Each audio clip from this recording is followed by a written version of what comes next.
Сәлеметсіздер ме достар, мен каналыма қош келдіңіздер. Бүгін біз сіздермен бірге хитчины жасап үйренеміз, яғни болгар хитчины деп аталады. Видеоның соңына дейін менімен бірге болыңыздар, бірге жасап үйренейік. Достар, бүгін біз хитчины жасаймыз, болгарский хитчины деп аталады аты.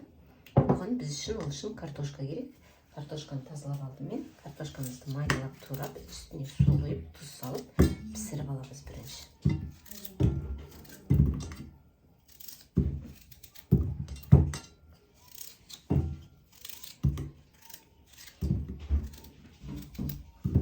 Ал енді бізге тесто, қамыр илейміз. Қамырымызға 300-400 граммдай ұн, үстіне 1 чай қасық тұз саламыз.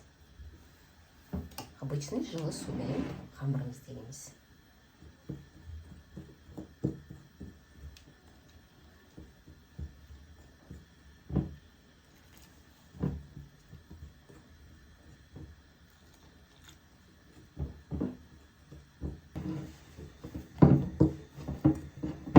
Мінекей достар, бізде осындай.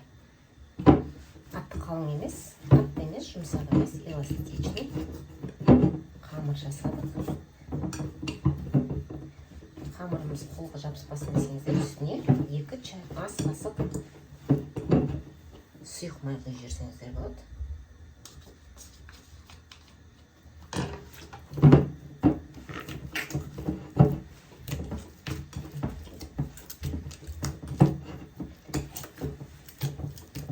Қамыр қолдарыңызға жабыспайды.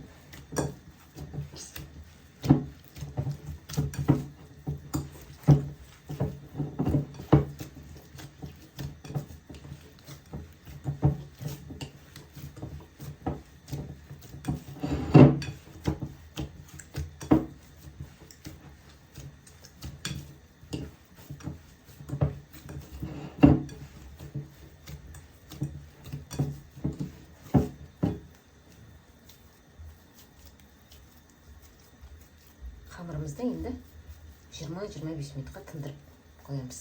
Бетін пакетпен жауып қойып қоямыз. Достар, біздің картобымыз піскенше, яғни қамырымыз дайын болғанша, бізге сыр менен брынза қажет болады. Сыр сливочный, голландский обычный и және брынза.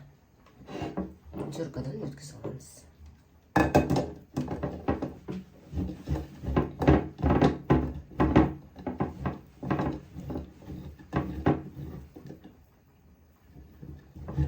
Мінекей достар, біздің картобымыз дайын болды. Картобымызды жасап езіп аламыз.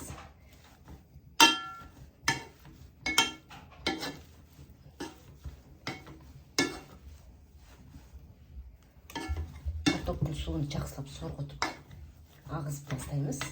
Яғни ана картоптың өзі болу керек бізде.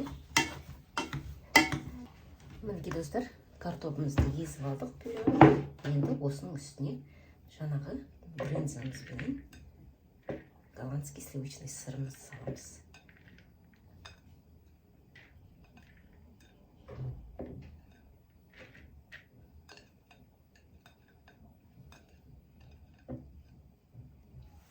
Бір араластырып көрейік.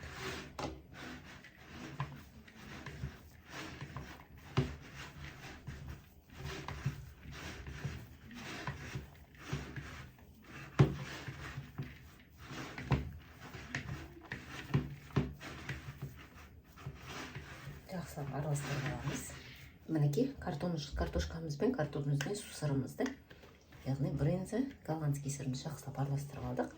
Енді осыдан шарик жасаймыз. Бірінші қамырымызды жасап алайық. Қамыр неше кусок қамыр шығады, соның ішіне осыншама кусок шариктар жасаймыз. Мінекей біз шарик жасап алдық. Қамырымызды да шариктан жасап алдық.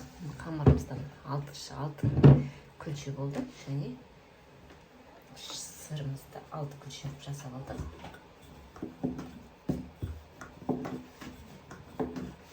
Енді қамырымызды кішкене жайыңқырап, ішіне осы жаңағы картоп пен сырымызды саламыз. Кішкене жайыңқырайық.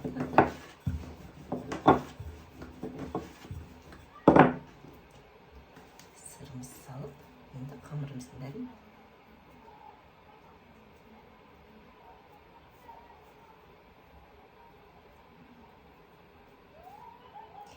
ішіне осылай салып, жауып, бәрін осылай қоя береміз.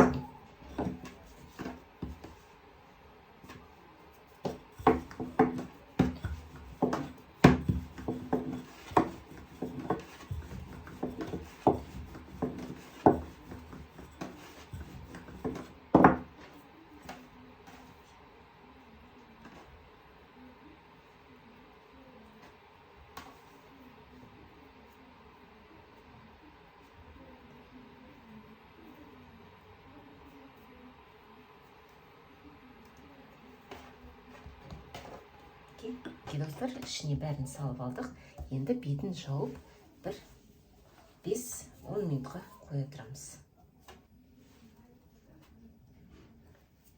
Енді осы қамырымызды алып,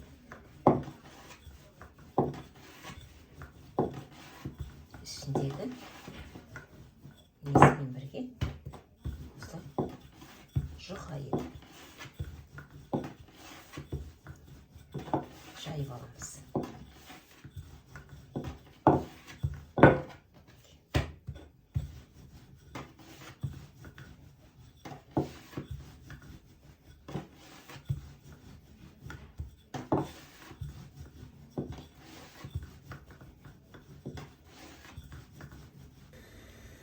Мінекей достар, сковородкамызға өстіп тестамызды, яғни жаңағы ішіндегі творогы, картошкасы бар хичинеміздің екі жағын орнатып пісіріп аламыз. Мінекей достар, осындай бізде хичине. Иісі деген енді керемет. Екінші жағын, екі жағын осылай қаптап пісіріп аламыз. Достар, біздің хичинеміз, болгарский хичинеміз дайын болды. Енді осы болгар хичинемізді сары майды раскатить етіп, барлық жеріне осылай жапып шығамыз.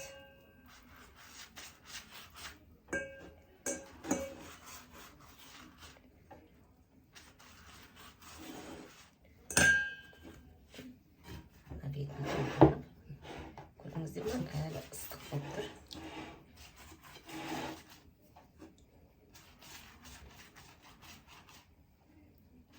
Екі бетіне аунатып жағып шығамыз бәрін.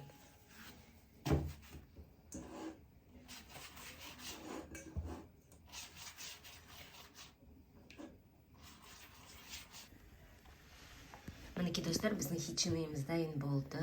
Қараңыздар, мына қандай керемет. Жұқа бетін сары маймен майлап алдық. Хичинеміз дайын. Астарыңыз дәмді болсын. Менің каналыма тіркеліп, лайктарыңызды басуды ұмытпаңыздар. Келесі кездескенше.